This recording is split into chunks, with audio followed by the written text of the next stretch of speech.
So, papasok siya dito, then yung first stage na kanyang dadaanan ay yung tinatawag na regenerative heating or end cooling. So, dito muna, syempre, heating muna. So, syempre, pag prinocess yung milk, sterilize siya or ipapasteurize. Pasteurizer to, so pasteurization.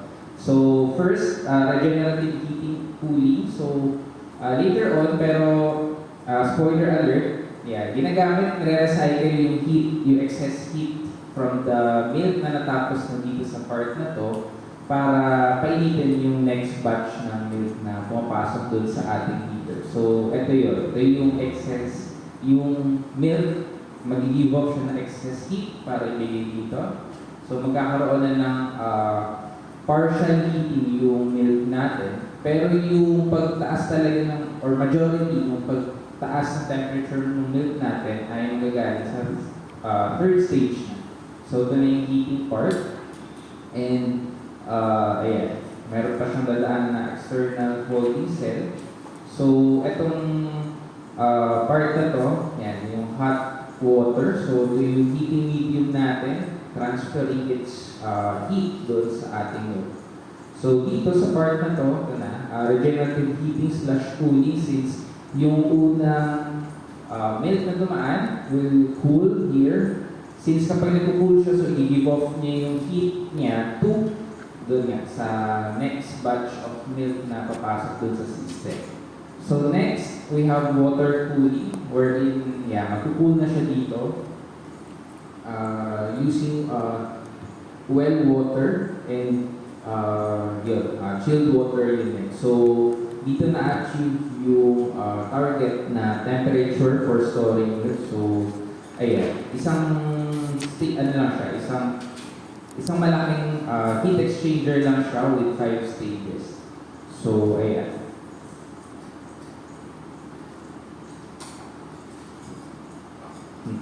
Ayan, so fouling daw is the deposit of solid components in food onto hot surfaces of heat exchangers.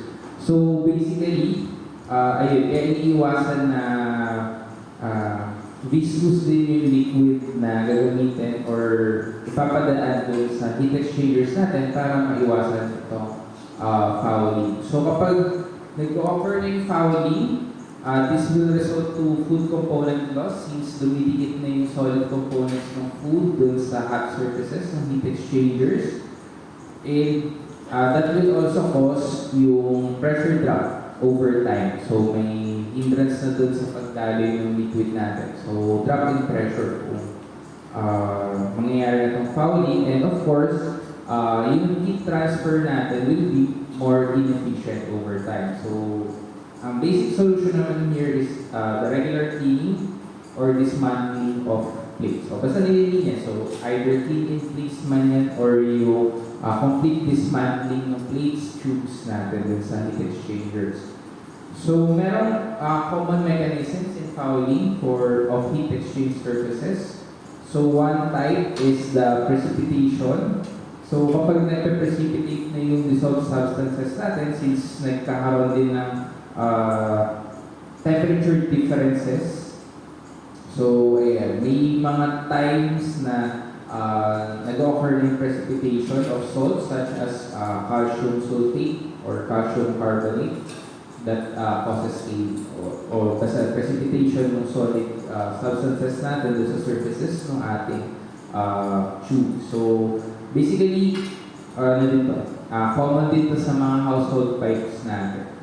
So, yung chemical reaction naman, so surface material acts as a reactant and chemical reactions from proteins, sugars, and fats.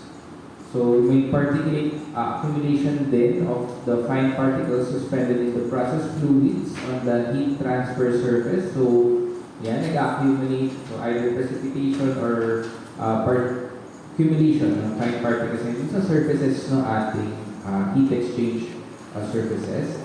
So, pwede biological. So, attachment of organisms of both micro or macro organisms sa heat transfer surface, and alam naman natin kapag naging active sila and nag-produce sila ng kanilang mga waste.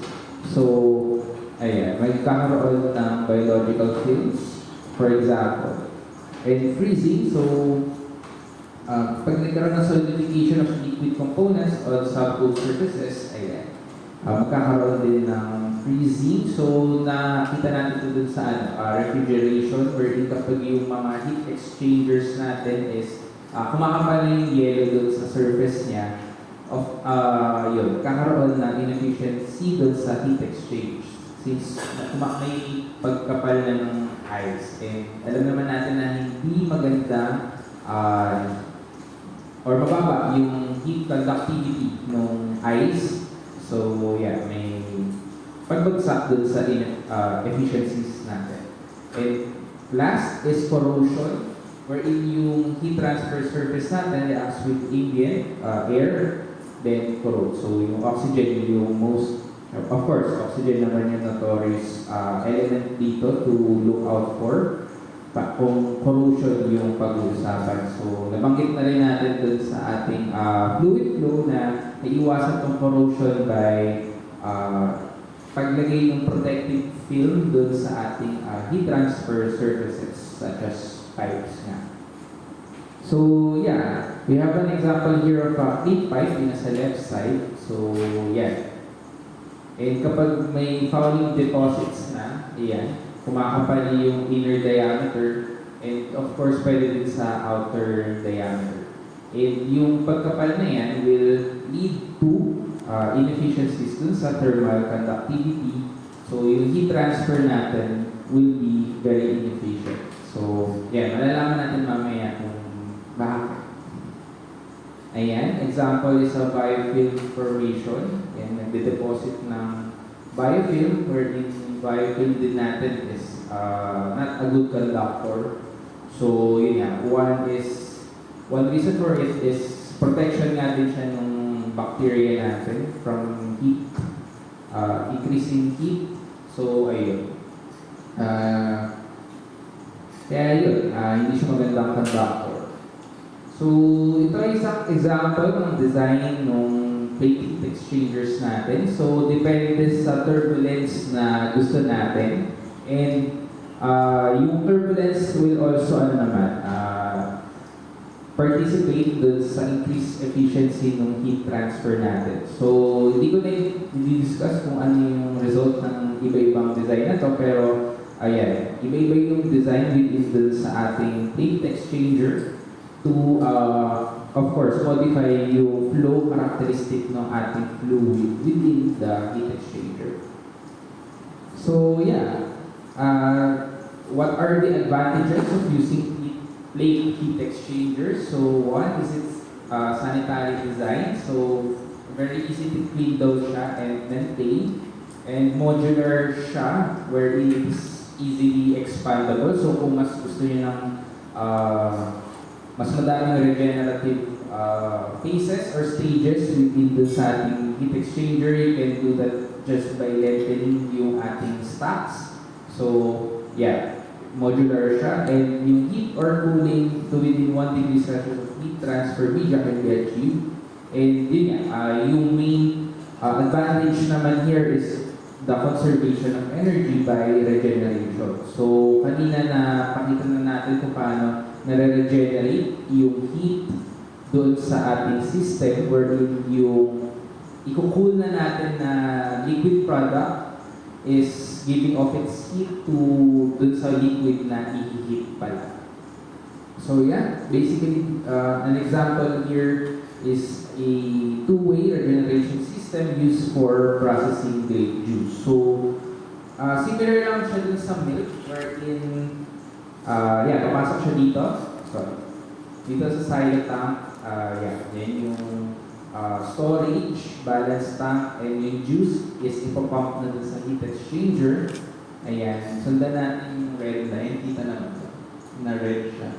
Okay. Pero yung mas makapal konti na line, ayan. So yung line here will be heated, ayan, from 38 degrees to 73 degrees Celsius. So yung first stage dito, or actually naka-label siya na 2, is yung regeneration section. So nabanggit nga natin kanina na kapag sa section of regeneration, yung liquid na full na natin will, yung heat from that liquid will be used to heat another new batch or new volume of liquid that will go through or subjected to heating, pasteurization, or sterilization.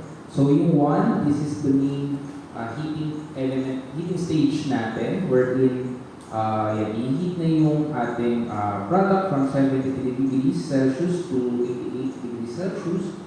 Then, ayan, subject na siya to cooling since tapos na yung kanyang pasteurization or processing, thermal processing.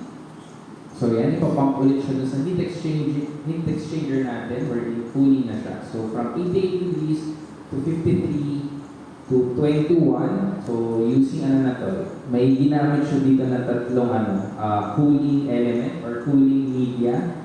So city water, basically ano lang yan, room temperature na water na pinapump. Yeah. Then chilled water, tapos glycol para makapag-cool pa tayo to negative 0.5 degrees Celsius. Then for storage. So yeah, depende sa design niyo. You can expand, you can use regeneration, you can use different stages for cooling when using plate heat exchangers. So next type ng non-contact natin na heat exchanger is the tubular. So the first type here is the double pipe. So this is the most simple type ng tubular heat exchanger, and this is composed of two concentric pipes. So with different radius. So the same yung kanilang center pero different yung radius. So for example here, meron tayong yung unang tube, yung inner tube wherein dito nagpo-flow yung ating fluid fluid B. So kunyari, dito yung food product natin, tapos yung heating media natin is dun sa labas na tube. Ito yung second tube natin with larger radius. So dito pinapump yung fluid A. So for example, ito yung cooling or heating media natin. So just like dun sa natin, plate heat exchangers, we can use either parallel or counterflow.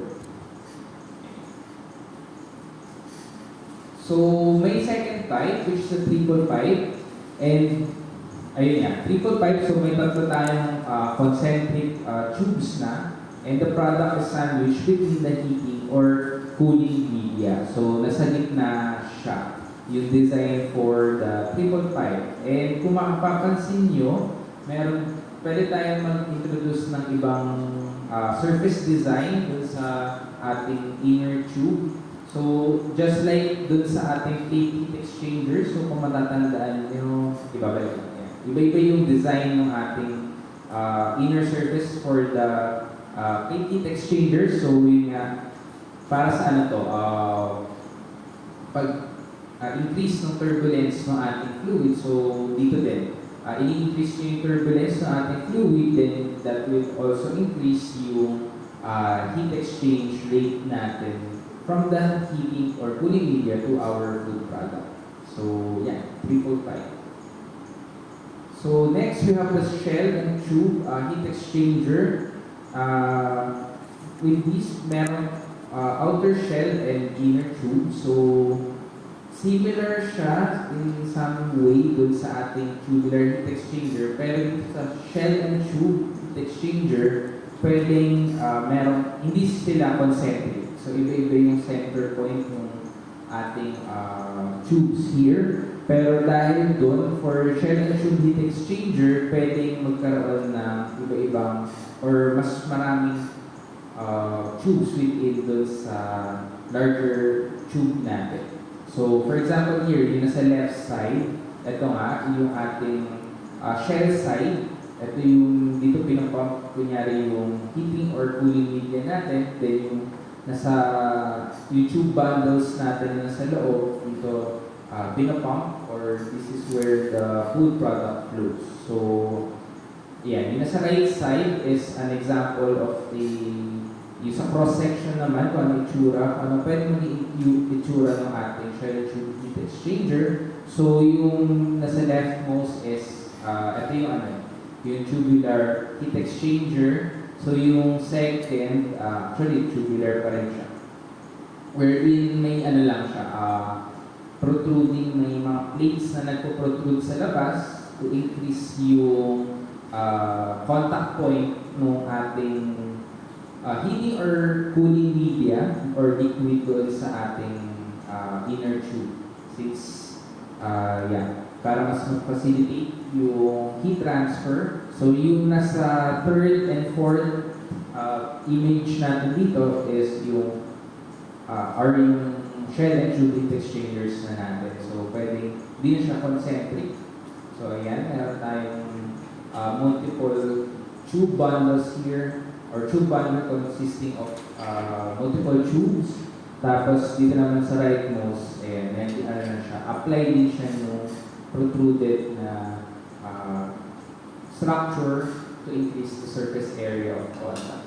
Ayan. Then, next we have scrape surface heat exchanger. So, ang purpose, meron lang itong rotating blades, and its purpose is to prevent yung fouling and film formation or build-up within dun sa ating tube. So, kapag hindi na or higher viscosity range ng liquid na yung pinapump natin, of course, we can expect na magkakaroon talaga ng film formation or build up within dun sa heat exchanger natin. So, ayan, i-introduce na ng rotating blades. And this also allows rapid heat transfer for small liquid volume. So, may increase in turbulence din sa loob. So, yeah, it will allow rapid heat transfer. So, depende din sa ating food product. This can range typically from 150 to 500 RPM. And of course, depende din nga sa ating food product. So kung kailangan yung bantayan yung viscosity or yung changes dun sa ating physical property ng product, kapag nag-introduce tayo ng mechanical energy, kailangan control yung RPM ng ating rotating blades. And of course, yung temperature na din ng ating heat exchanger. So, ayan. So, yeah, may scraper blade lang siya, and you can also use concentric or multiple radius ng tube natin for this application. So, yeah. May tanong ba so far? Wala pa naman. So, yeah, tapos tayo din sa non-contact heat exchangers natin. So, we move on to contact type naman ng heat exchangers. So, dito may contact na yung, may direct contact na yung ating heating or cooling medium dun sa ating food product. So, one type is the steam infusion heat exchanger. So, this is a fluidized, or this is where the food is fluidized and is heated. So, high rates of heat transfer as steam condenses. So, may latent heat na involved na dito since we are pumping in steam, and yung pag-condense ng ating steam will give off higher energy, so na i-heat yung ating product inside. Then, this is for low and high desired temperature differences. So, ayun.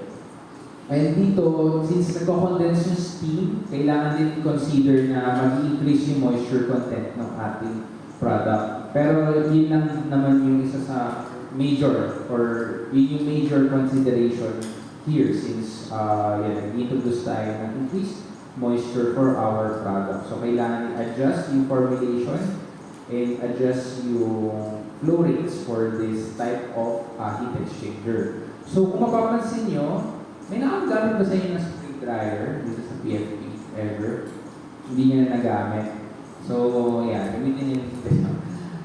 Kakaayos lang niya, alam ko. Pero, yeah, basically the same yung, yung principle for heating yung ating liquid para mag-solidify yung or mag-evaporate most of the liquid.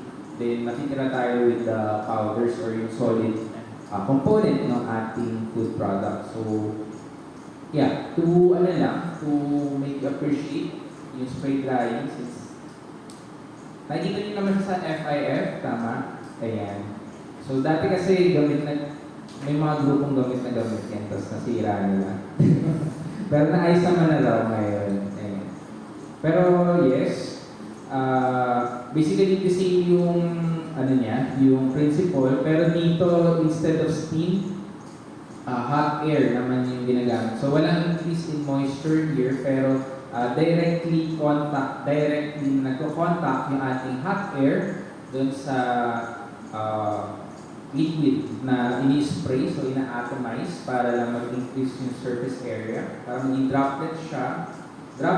So increase surface area, so yung contact time niya or contact surface area niya with the hot air is increased. So yung pag nag-evaporate siya, yung water from the food product yun, malitira na lang tayo with powder. So basically yung mga instant coffee natin, mga juices, ay ito yung ginagamit, spray dry. So yeah, balik lang ulit tayo dito. So, yun nga, yung focus dapat natin this afternoon is yung ano yung properties dapat ng boundary between the food material and heat exchange medium. So, ano yung thermal conductivity niya and thermal affinities niya. So, na-encounter na kasi natin yung specific heat. So, alam na natin kung ano yung behavior ng food material and heat exchange medium when it comes to exchanging heat. So, kung ilan yung energy na kaya niya give off or ano yung increase in temperature kapag nag-a-add tayo ng heat to a certain food material. So, ayan. Ngayon, pag-usapan naman natin yung thermal conductivity. So, isa ito sa mga properties ng ating boundaries. So, for example, yung stainless steel pipes natin, stainless steel walls. So, ayan. This is just the property that determines the rate at which the heat will pass through a given substance. So, yung unit niya in SI is joules per second. Then, yung meter times degree Celsius. So, ayun. Basically, the energy that will pass through dun sa material natin per second, and it's yung thickness niya and of course yung temperature niya. So alam natin here na nag-vary din slightly yung ating thermal conductivity with changing temperature. So pwede din yung unit niya is watts per meter degrees Celsius. So some equations used. So for ano naman to, kapag food yung pinag-uusapan, meron tayong maraming equation to calculate yung proximate na thermal conductivity ng food product. Pero isa ito sa good example since mas kompleto siya. And this involves yung mass fraction ng ating carbohydrates, protein, fat, ash, and water. So kung alam mo yung proximate composition ng food, we can calculate yung kanyang thermal conductivity. So yeah, we have examples here ng thermal conductivities of select materials in watts per meter Kelvin. So ayan, kung mapapansin nyo, yung food products natin dito from apple to sugar na ayan, napakababa. So yung air din is very small, so 0.0262 lang siya. But yung cast iron, yung stainless steel, silver, copper, so ito yung main heat exchangers natin or materials wherein we make our heat exchangers. So mataas ang kanilang thermal conductivity, kaya yeah, sila yung ginagamit. With that property as our main reason. And of course, yung mga insulators natin are the polyurethane foam and polystyrene. So, yun yan. Napakababa din yung kanilang thermal conductivity. So, these are our insulators, our conductors, yung mga metals. So, we now talk about thermal diffusivity or the alpha. So this is just the ratio involving yung thermal conductivity, density, and specific heat. So dito naman, kung kanina kung conduction, dito naman how the material diffuses yung heat, kung equal ba yung pag-diffuse niya ng heat in a certain area. So yeah, we have the thermal conductivity here divided by the density times the specific heat of that material. So yung units niya in SI are meter squared over second. So for a multi-component system, yung thermal diffusivity is approximated by this equation. So basically ano lang siya, addition ng thermal diffusivity based doon sa kanya mass fraction. So, proportional. Kung gaano kakapal, gaano kalaki yung, gaano kabigat yung ating certain component from the overall component natin, yun yung kanyang ambag dun sa thermal diffusivity ng buong material. So, yeah. So, meron na tayong specific heat, alam natin specific heat, alam natin yung thermal conductivity, and alam natin yung thermal diffusivity. So, later on, gagamitin natin ito to conduct or to calculate heat transfer from our heating medium or cooling medium to our food product. So, ngayon, kailangan natin encounter kung ano yung iba't ibang modes of heat transfer na alam kong sawang-sawa na rin kayo. So, na-encounter nyo rin ito sa sa food physics, yung heat radiation, yung heat conduction, yung heat convection, and phase transition. So, sa madaling sabi, ayan, yung ating apat na mechanism here uses yung second law of thermodynamics, so they are governed by this law.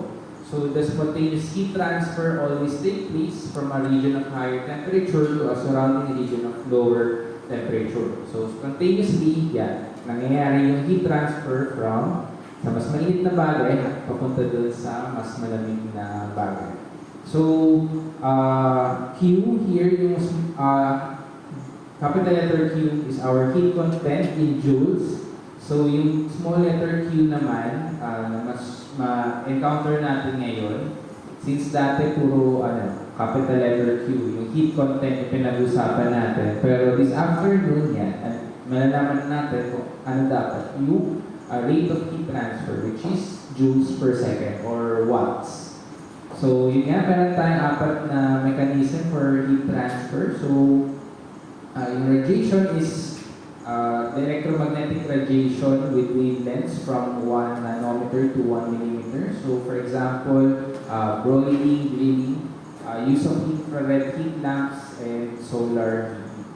So it's a heat conduction naman. This is the transport of heat or transfer heat by the excited molecules bumping against each other. So yung solid being heated at one end will warm on the opposite end. So yung dahil yung structure ng ating solid, nagka-transfer yung heat from one end to the other. So yung heat convection, this is the transport of heat being carried by flowing liquids. So for example, yung flowing hot water or air in central home heating system. Then of course, yung phase transition, this is involved by the uptake or release ng latent heat kapag nag-phase change yung ating material. So, for example, condensing of the water vapor.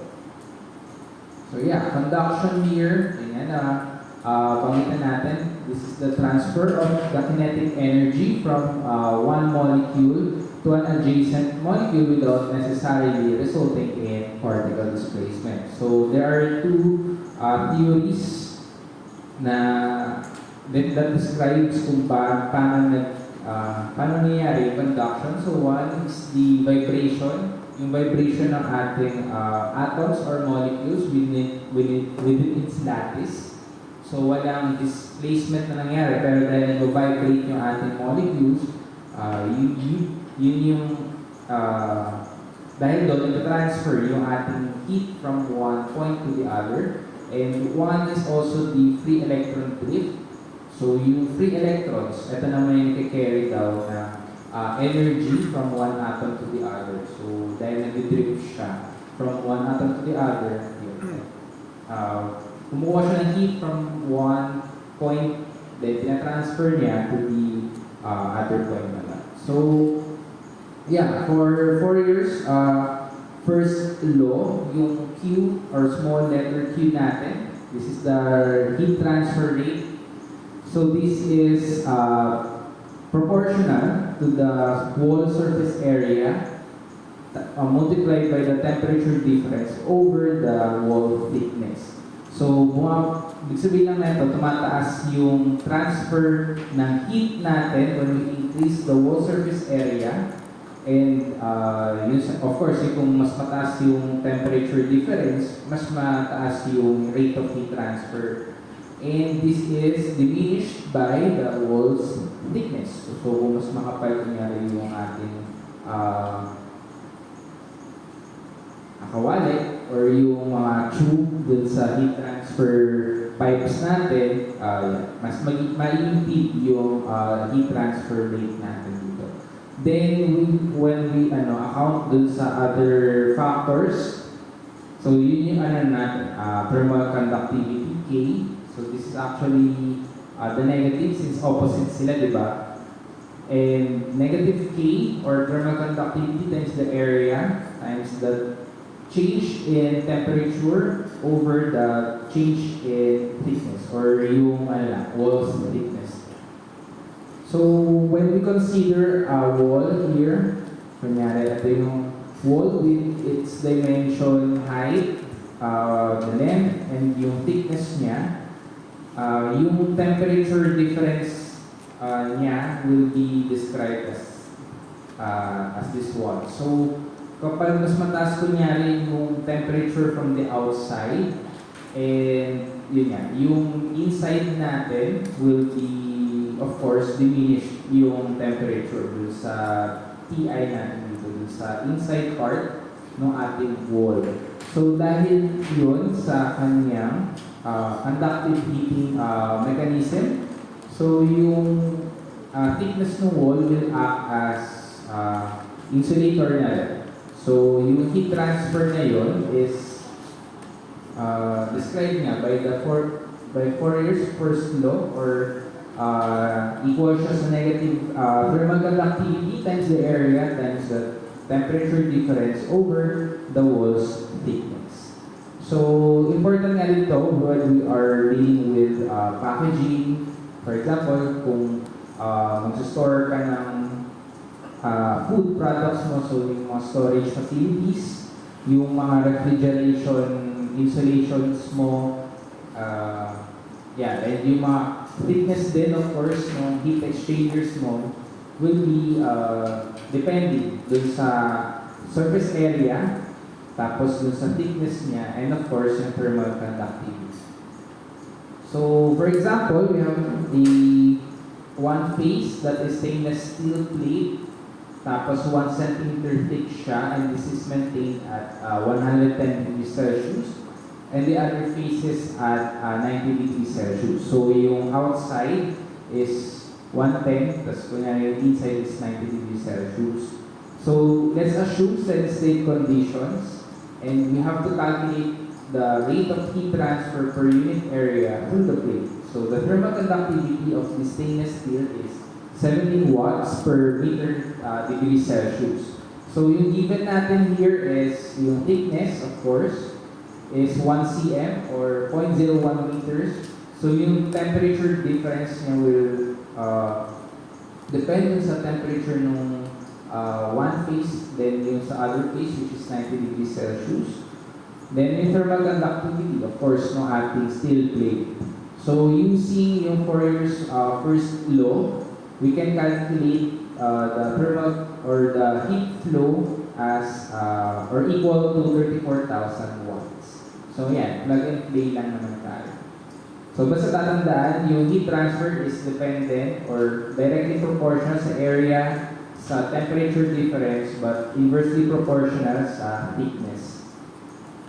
So, kaya ayaw din natin ng fouling since kumakapal yung distance between dun sa heating medium dun sa ating food product. So yan, convection naman. So in here, may simultaneous heat and mass transfer nangyayari. So we have two types. So meron tayong forced convection wherein mas facilitated yung convection by applying pumps or mga fans, for example. And may free convection din wherein naturally na nag-flow yung ating fluid within the system. So in here, since convection na yung pinag-usapan natin, wala na thickness ng wall dito. So ayan, proportional na lang yung ating heat transfer via convection sa area. So when we consider kunyari this wall again, PQRS, so yung area nitong wall na to, then yung transfer from this wall, heat transfer from the wall to the fluid is governed by the area lang. Then of course the heat or the temperature gradient, Ts minus T sub infinity.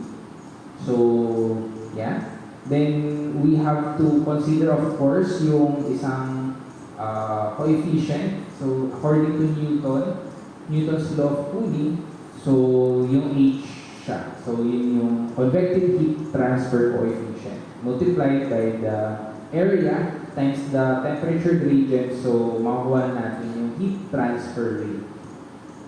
So yeah, we have some approximate values of convective heat transfer coefficient. So dito, mapapansin natin na yung convective heat transfer coefficient is not the property of the solid part, but nung fluid na nag-flow. So kung ano yung fluid here. So we have air. So for free convection, yung convective heat transfer coefficient niya please around 5 to 25 watts per meter squared Kelvin. Pag forced convection, yan, sa 10 to 200. So kaya minsan gumagamit tayo ng forced convection, nag-apply tayo ng apparatus para mag-facilitate yung convection. Since tumataas din yung kanyang heat transfer coefficient, tumataas yung heat transfer rate. So the same as to water, yung forced convection is much higher yung kanyang heat transfer coefficient kaysa dun sa free convection. So sa boiling water, since ano lang siya, boiling water, yung example niya dito is an average of the free convection and forced convection. So yeah, 3,000 to 100,000. And yung condensing water vapor, since may latent heat na involved here, mas mataas siya natural. So yeah. So again, another problem. So the rate of heat transfer per unit area from a metal plate is